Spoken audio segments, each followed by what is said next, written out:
أعوذ بالله من الشيطان الرجيم. بسم الله الرحمن الرحيم.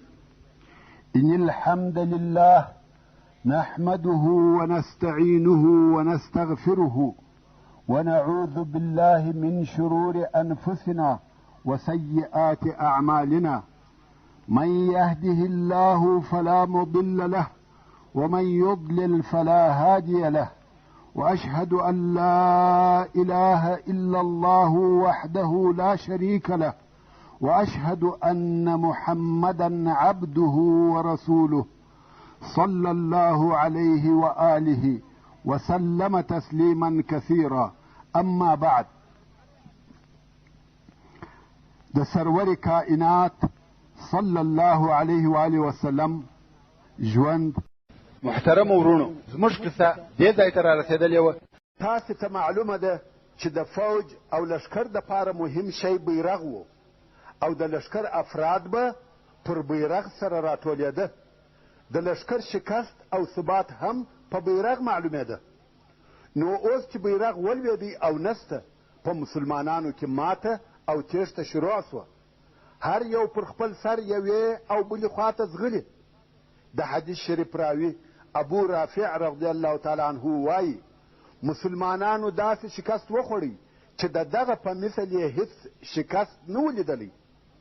او قسم په الله د مسلمانانو دوه نفره یو ځای نه سره لیده کېده، هر یو جلا جلا دی. مسلمانان ځغلي او میدان جنگ پرېږدي. په دغه وخت کې د مسلمانانو د پهلوانانو څخه یو قهرمان پهلوان چې ثابت ابن ارقم رضی الله تعالی عنه و، او دی د هغو کسانو څخه دی چې بدر ته حاضر سوی و، وردمخه سو او ځان یې بیرغ ته ورساوه. د مسلمانانو بیرغ یې پورته کړي. ورونو، تاسې فکر وکړئ، په دغسې حالت کې څوک بیرغ پورته کوي یا یې پورته کولی سي؟ د مخه چې لشکر منظم و، نو د کم چا څخه چې به بیرغ و، د هغه پر شاوخوا به ډېر شدید امنیت نیول سوی و. صحابه کرام به پر راګرځېدلي وه او د هغه څخه به دفاع کول. مګر اوس چې ثابت رضی الله تعالی عنه بیرغ پورته کوي، نه څوک ورسره دي او نه د ده څخه څوک دفاع کوي. لکه د مخه چې مو درته وویل چې مسلمانان دوه نفره هم نه دي سره یو ځای، خو بیا هم ثابت رضی الله تعالی عنه بیرغ پورته کوي. هغه مسلمانان چې په دغه منطقه کې وه او ویلې ده چې بیرغ پورته سو، نو په کراره و بیرغ ته ورنږدې کېده. خو اول هغه څوک چې و ثابت رضی الله تعالی عنه ته راورسېدی، هغه خالد ابن ولید رضی الله تعالی عنه و. په دغه وخت کې ثابت رضی الله تعالی عنه بیرغ و خالد ته ونیوی، ویل واخله یا خالد. خالد رضی الله تعالی عنه ویل یا ثابت، ته تر ما مشر یې او د اهل بدر څخه یې. ثابت ویل واخله یا خالد، په والله ما نه کوي راپورته مګر ستا دپاره. دا د جنگ میدان دی، دا د بحث او نقاش وخت نه دی. دا کار یو تجربه کاره سړی غواړي او ته د تجربې خاوند یې. خالد رضی الله تعالی عنه هم نور دلایل ونه ویل او بیرغ یې واخیستی. او هلته په مدینه منوره کې رسول الله صلی الله علیه و آله وسلم وفرمایل اوس بیرغ یو سیف من سیوف الله خالد ابن ولید واخیستی. او د دغې ورځې څخه خالد رضی الله تعالی عنه په سیف الله سره مسما سو، یعنی د الله جل جلاله توره چې پر کفارو یې مسلطه کړی دی. اوس چې خالد رضی الله تعالی عنه بیرغ واخیستی، بیرغ شوروي او په لوړ آواز نارې وهي راټول سئ راټول سئ. مسلمانانو چې بیرغ ولیدی چې بیا پورته سو، نو سره راټولېده. هغه تښتېدلو نفرو هم مراجعه وکړه او سره یو ځای کېږي. خالد رضی الله تعالی عنه هم په تلوار او فوري شکل امرونه صادرول او اوامر یې په لشکر کې نشریږي. په څو لحظو کې یې هغه تښتېدلی لشکر بیرته منظم کړي. حتی رومیانو هیڅ فکر نه کاوه چې مات سوی لشکر دې بیرته سره یو ځای سي. په څو لحظو کې دې هغه مات سوی او تښتېدلی لشکر بیرته سره راټول سي. دا د هیچا و زړه ته نه لوېده. کم وخت چې لښکر سره یو ځای او منظم سو، خالد رضی الله تعالی عنه امر وکړي چې د رومیانو پر لښکر یو ځایي حمله وکړي. مسلمانانو هم پر رومیانو حمله وکړه. هغه په تعجب کې سوه. یوازې دا نه چې مات سوی لښکر سره راټول سو، بلکې په نوې حمله یې هم لاس پورې کوي. مسلمانانو په کفارو کې قتل او وژنه شروع کړه. امام بخاري د خالد ابن ولید رضی الله تعالی عنه څخه روایت کوي چې وایي د مؤته په ورځ زما په لاس کې 9 تورې ماتې سوې. په لاس کې مې بې له یوې یمنۍ تورې بله نه سوه پاته. لکه څرنګه چې د مخه مو درته وویل، رسول الله صلی الله علیه و آله وسلم هلته په مدینه منوره کې وخپلو اصحاب کرامو ته د جنگ حالات بیانول. او کم وخت چې عبدالله ابن رواحه رضی الله تعالی عنه شهید سو او د مسلمانانو بیرغ ولوېدی، رسول الله صلی الله علیه و آله وسلم وفرمایل چې عبدالله شهید سو او بیرغ ولوېدی. بیا نو رسول الله صلی الله علیه و آله وسلم د څه وخت دپاره چپ او ساکت سو. یقینا صحابه کرام وارخطا او غمجن دي. رسول الله صلی الله علیه و آله وسلم ته ګوري او هغه هم څه نه وایي، تر سترګو یې اوښکې بهیږي. خو هلته چې خالد ابن ولید رضی الله تعالی عنه بیرغ واخیستی، دلته رسول الله صلی الله علیه و آله وسلم وفرمایل اوس بیرغ سیف من سیوف الله واخیستی او جنگ شروع سو. واقعا هم په موته کې د مسلمانانو او روم ترمنځ ډېر شدید جنگ روان و. دې جنگ تر ماښامه دوام وکړي او په رومیانو کې یې ډېر قتل او وژنه وکړه. مسلمانان په ډېر شجاعت او مړانه، په صبر او تحمل د دغه لوی لښکر په مقابل کې ودرېده. رومیان په تعجب کې وه چې دغه کوچنی لښکر څنګه د دغه لوی او بې پایانه لښکر د حملو و مخته لکه د دریاب څپې چې را روانې وي طاقت کوي. کم وخت چې ماښام سو او 2 لښکره سره جلا سوه، د رومیانو هیڅ وزره ته نه لوېده چې دا په دوی څه وسوه. پس له هغه څخه چې روم کامیابه سو، خبره بیرته د دوی و ماتې ته واوښته. بیا نو په دغه شپه کې چې د مؤته د جنگ 9مه شپه ده، خالد رضی الله تعالی عنه خپل حربي نبوغ ښکاره کوي. فکر کوي چې مسلمانان څنګه او په کومه طریقه سره د دغه ورتې او جال څخه خلاص کړي چې دوی پکښې لوېدلي دي، او دا یې حسول چې اوس یو جنگي چم او حیله پکار ده چې د دشمن په زړه کې هم بیره ور واچوي او هم مسلمانان په داسې قسم سره د میدان جنگ څخه وباسي چې د روم لښکر د دوی په شړلو او تعقیبولو پسې نسي. خالد رضی الله تعالی عنه په دې ښه پوهېدی که موږ بې له حیلې پر شا ولاړ سو، د روم لښکر په موږ پسې کیږي او په هغه وخت کې یو مسلمان هم ژوندی نه پاته کیږي. نو یې په دغه شپه ډېره لو عظیمه او با تدبیره نقشه جوړه کړه چې موږ باید پر شا ولاړ سو او نور و جنګ ته دوام ورنکو، چې په عربي کې انسحاب ورته وایي، او دا هغه کامیاب ترین انسحاب یا پر شاتګ دی چې په ټوله تاریخ کې مثل نسته. نو خالد رضی الله تعالی عنه په دغه شپه څه وکړه؟ ډېر کارونه یې وکړه. ټوله شپه تر سهاره پورې پر دغه خپله نقشه کار وکړي او ښه فکر یې پکښې وواهه. موږ پخوا هم درته ویلي وه چې د هغه وخت په جنګو کې لښکر پر 5 حصې ویشل کېدی، چې یوه حصه یې مقدمه وه چې دا به تر لښکر د مخه وه، بله حصه یې مؤخره وه چې د لښکر تر شا به وه، او بله حصه یې میمنه وه چې راسته طرف ته به وه، بله حصه میسره وه چې چپه طرف ته به وه، او یوې حصې ته قلب ویل کېدی چې دا حصه به د ټولو په مابین کې وه. د خالد ابن ولید رضی الله تعالی عنه د دغې شپې د کارو څخه یو دا و چې میمنه یې د میسره پر ځای ودرول او میسره یې د میمنه پر ځای، دارنګه یې قلب، مقدمه او مؤخره ټول د خپلو ځایو څخه سره واړول. بل یې امر وکړي چې ټولو بیرغو ته تغییر ورکړي. هغه بیرغونه چې د مخه په لښکر کې موجود وه او خلق پر راټولېده، د ټولو بیرغو شکل او رنګ ته تغییر ورکړي او بیا یې د مسلمانانو څخه د سپرو یوه ډله امر کړه چې تاسې به په دغه شپه کې د مدینې منورې و طرف ته ولاړ شئ. کوم وخت چې ډېر ښه لرې ولاړاست تر داسې اندازې چې موږ تاسې نه وینو او تاسې موږ نه وینئ، نو شپه به هلته تېره کړئ او سبا چې ورځ سوه تاسې به څه کوئ؟ د هغه په باره کې هم پوره تعلیمات ورکړه. هغه داسې تاسې به پر څو حصو تقسیم سئ، یوه حصه یا ډله به مو پس له نیم ساعته پر آسانو سپاره د مسلمانانو و لښکر ته راځئ، خو دغه راتګ به مو پر داسې لار وي چې خاورنه وي او ډېره دوړه کوي. خالد رضی الله تعالی عنه دلته د پاته خلقو سره د جنگ د 8مې ورځې په سهار کې د جنگ دپاره آمادګي ونیول.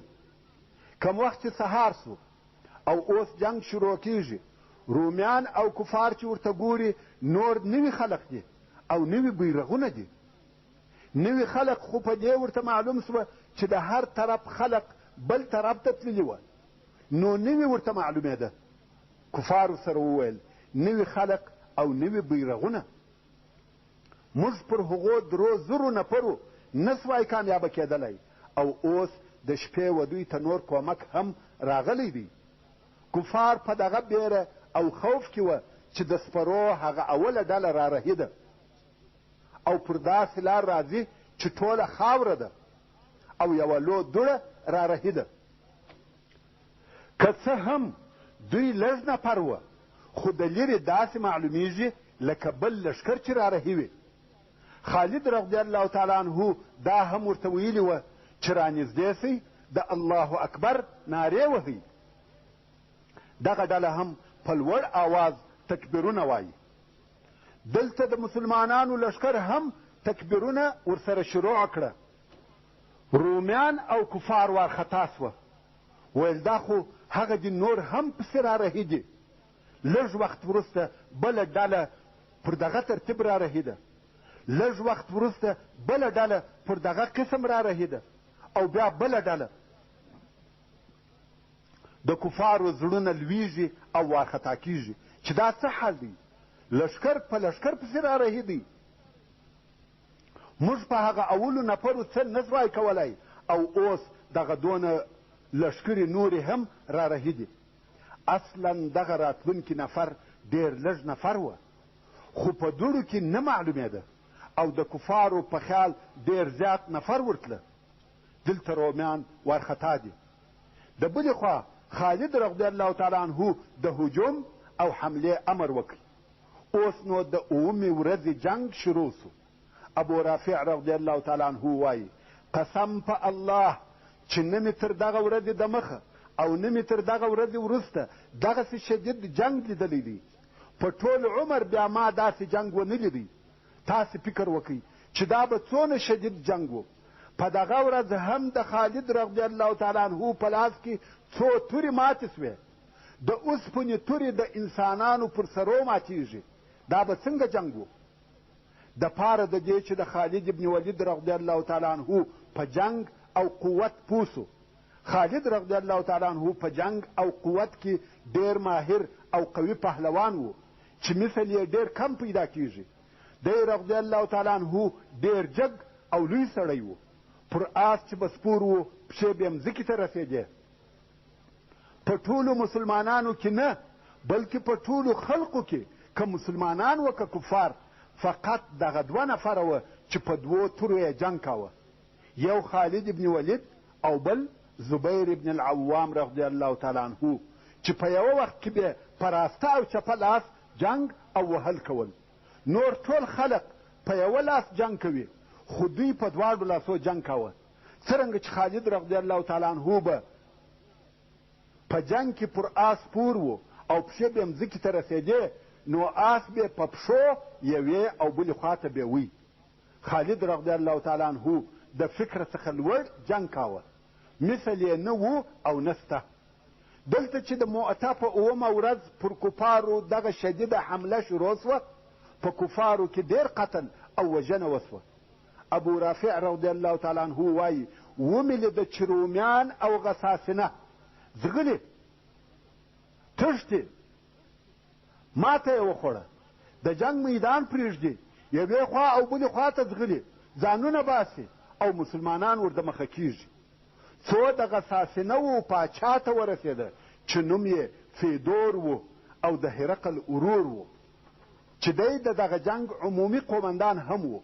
په دغه وخت کې خالد رضی الله تعالی عنه امر وکړي چې ټول مسلمانان دې د جنگ د میدان څخه راووځي. دلته نو د مسلمانانو لښکر ټول پر شا ځي. رومیان بیا په تعجب کې سوه چې دا څه قصه ده، کامیابه لښکر ولې پر شا ځي؟ نو کفار ویل کمین یې راته نیولی دی، دا چم دی، موږ خطا باسي، پام کوئ چې حمله پر ونه کوي او پسې ورنسئ، پرېږدئ. خالد رضی الله تعالی عنه د خپله لښکره سره پر شا ځي. ورونو، د لښکر د تلفاتو دپاره خطرناکه حالت دغه د انسحاب یا پر شاتللو وخت دی. په دغه وخت کې لښکر ډېر تاوانونه او تلفات ورکوي، ځکه هغه لښکر چې شاته ځي پر هغه د ډېرو شدیدو حملو امکانات شته، لکه څرنګه چې دغسې واقعې په تاریخ کې ډېرې پیښې شوي دي. د انسحاب او پر شاتلو په وخت کې بشري خساره او تاوان ډېر زیات وي، مګر خالد رضی الله تعالی عنه غوښته چې بې له خسارې څخه پر شا ولاړ شي. نو خالد رضی الله تعالی عنه په کراره پر شا ځي او داسې معلومیږي لکه دی چې د روم د حملې انتظار کوي، مګر هلته د روم قومندان فیدور امر وکړي پرېږدئ او خالد رضی الله تعالی عنه نور هم د خپله لښکره سره پر شا ځي. څو دغه انسحاب او رجوع یې تر مدینې منورې پورې وه، یعنې بیرته مدینې منورې ته ورسېده او په دغه انسحاب کې د مسلمانانو څخه یو نفر هم ونه وژل سو.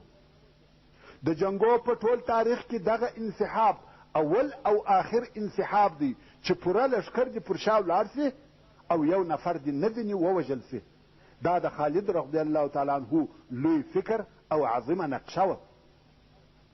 رومیان هلته په انتظار کې وه چې مسلمانان به بیا راسي او حمله به راباندې وکړي، خو هغه هیڅ نه سوه پیښ. بیا یې د معلوماتو دپاره جاسوسان ولېږل، خو هغه وخت مسلمانان مدینې منورې ته رسېدلي وه. وروسته نو د روم او غسان لښکرې هم ولاړې. کم وخت چې د مسلمانانو لښکر بیرته مدینې منورې ته ورسېدی، تر دوی د مخه د مدینې منورې و خلقو ته خبر رسېدلی و چې د مسلمانانو لښکر د مؤته د جنګ څخه بې له کومې قطعي نتیجې ځانونه راخلاص کړه او بیرته رارهي سوي دي. نو د مدینې منورې ښځې او کوچنیان مخ ته ورته راوتلي وه او د دغه لښکر استقبال او شراغله یې د ډبرو په ویشتلو کاوه، یعنې دغه خپل لښکر یې په ډبرو ویشتی او ویل دا د مسلمانانو اول لښکر دی چې تښتي. ویل یا به کامیابه کېدلی یا به وژل کېدلی، نو یې په ډبرو ویشتل. ویل د فی سبیل الله جهاد څخه راوتښتېدله او نارې پر وهلې یا فرار یا فرار. د مسلمانانو لښکر په دې کار ډېر زهیر و. یو صحابي چې د مؤته په جنګ کې ګډون کړی و وایي زه په مدینه منوره کې خپل کور ته ورغلم، خو ښځې مې دروازه نه راخلاصول، کور ته یې نه پرېښولم. خپلې ښځې مې راته ویل ته د الله جل جلاله په لار کې د جهاد څخه وتښتېدې؟ والله که زما کور ته راننوځې. دا هغه مسلمانې ښځې وې چې خپل نران یې و جهاد ته څنګه تشویقول. رسول الله صلی الله علیه و آله وسلم ته چې دغه خبر ورسېدی، نو یې امر وکړي چې خلق دې راټول سي. کم وخت چې خلق راټول سوه، ویې فرمایل لیسوا بالفرار ولكنهم الكرار ان شاء الله انا فئة كل مؤمن. یعنی دوی تښتېدلي نه دي، بلکې دوی بیا حمله کوونکي دي، ان شاء الله، او زه د هر مؤمن ډله یم. د رسول الله صلی الله علیه و آله وسلم په دغه قول کې چې زه د هر مؤمن ډله یم، د سورة الانفال و 15 او 14 نمبر آیاتو ته اشاره ده چې الله جل جلاله فرمایي یا ایها الذین آمنوا اذا لقیتم الذین کفروا زحفا فلا تولوهم الادبار. یعنی ای مؤمنانو، کم وخت چې په جنگ کې د هغو کسانو سره ملاقات او مخامخ سوي چې کافران سوي دي په داسې حال کې چې دوی ډېر او ګڼ وي نو تاسې و دوی ته خپلې شاوې مور ګرځوئ چې تښتئ یا د تیښتې په نیت شاوې ور وګرځوئ تر دغه ځایه پورې د دغه آیات شریف په امر او حکم د کفارو څخه تښتېدل نه دي روا که څه هم کفار ډېر او زیات وي او په وروستني آیات شریف کې الله جل جلاله فرمایي که چا په میدان جنگ کې و کفارو ته شا ور وګرځول یعنی وتښتېدی هغه د الله جل جلاله په قهر او غضب اخته او گرفتاره سو او د هغه ځای جهنم دی مګر هو هغه کسان په دغه حکم کې نه دي شامل کم چې د بلې حملې دپاره ځان آماده کوي یا هلته د مسلمانانو ډلې ته ځان ورسوي لکه څرنګه چې الله جل جلاله په وروستني آیات شریف کې فرمایي ومن يولهم يومئذ دبره إلا متحرفا لقتال أو متحيزا إلى فئة فقد باء بغضب من الله ومأواه جهنم وبئس المصير یعنی هر هغه څوک چې کفارو ته د جنگ په ورځ شا ورګرځوي یا شا ور وګرځوي بې له هغو کسانو څخه چې بیرته راګرځېدونکي وي یعنی د بلې حملې دپاره ځان تیاروي یا دښمن ته چم کوي یا دا چې د مجاهدینو بلې ډلې ته ځان رسوي بې له دغه کسانو څخه کم کسان چې تښتي هغه د الله جل جلاله په غضب اخته او مبتلا سوه او د هغه د اوسېدلو ځای دوژخ دی او دغه دوژخ د ورتلو بد ځای دی مقصد دا چې که په جنگ کې یو څوک د یوې ډلې و طرف ته ورسي یا خپل د قومندې مرکز ته ورسي دلته هم و دښمن ته شا ګرځول کیږي مګر دغه شا ګرځول جائز او روا دي نو رسول الله صلی الله علیه و آله وسلم وفرمایل انا فئة کل مؤمن زه د هر مسلمان ډله او کومک کوونکی یم هغه څوک چې ماته رجوع وکړي هغه نه دی تښتېدلی بلکې زه د دوی ډله او کومک کوونکی یم نو رسول الله صلی الله علیه و آله وسلم دا ښکاره او معلومه کړه چې دغه د دوی انسحاب او پر شاتګ د دوی اجر او ثواب نور کموي د دغه جنگ قدر او عظمت نه په کمیږي ورونو دغه د مؤته جنگ ته غزا نه ویل کیږي ځکه رسول الله صلی الله علیه و آله وسلم اشتراک نه دی پکښې کړی نو ځکه د مؤته جنگ یا د مؤته سریه ورته ویل کیږي او د دغه جنگ په نتیجه کې د کفارو وژل سوي کسان په سوو خو دقیق حساب یې نه دی معلوم او د مسلمانانو شهیدان هم ډیر دي چې صحیح عدد یې نه دی معلوم مګر هغه کسان چې نومونه یې یاد سوي دي چې وایي دغه کسان د مؤته په جنگ کې شهیدان سوي دي هغه 12 نفره دي مګر حقیقتا د مسلمانانو شهیدان تر دغه ډیر وه د دغه جنگ په نتیجه کې که څه هم مسلمانانو د غسان د قبیلې څخه خپل هغه انتقام او بدله نه کړه حاصله کوم چې دوی د هغه دپاره دغه زحمتونه او تکالیف وزغمل مګر د دغه جنگ اثر د مسلمانانو د شهرت او عزت دپاره ډیر زیات و د مسلمانانو دغه جنگ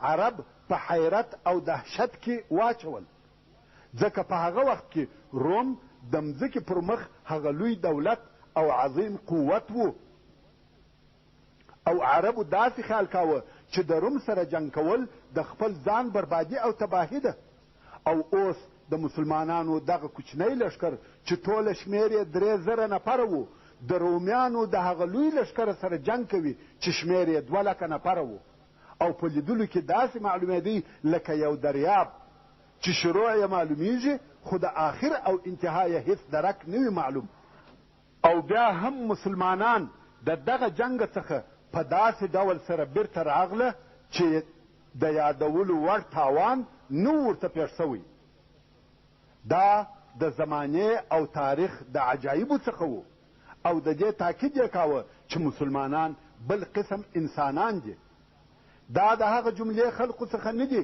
چې عربو عادت ورسره درلودی یا یې پیژنده دغه د مسلمانانو د ډلې کومک او تائید د الله جل جلاله د طرفه څخه کیږي او د دوی لارښوونکی په حق سره رسول الله صلی الله علیه و آله وسلم دی. نو ځکه موږ وینو چې د عربو هغه سرسخته او شریرې قبیلې چې تر اوسه پر مسلمانانو حملې کولې، پس له دغه جنګه یې و اسلام ته مخ راواړاوه. د بنو سلیم، اشجاع، غطفان، زبیان، فزاره او نورې قبیلې مسلمانانې سوې او دغه جنګ د روم سره د خونړیو جګړو شروع وه. وصلى الله تعالى على خير خلقه محمد وآله وأصحابه وأهل بيته أجمعين. والسلام عليكم ورحمة الله وبركاته.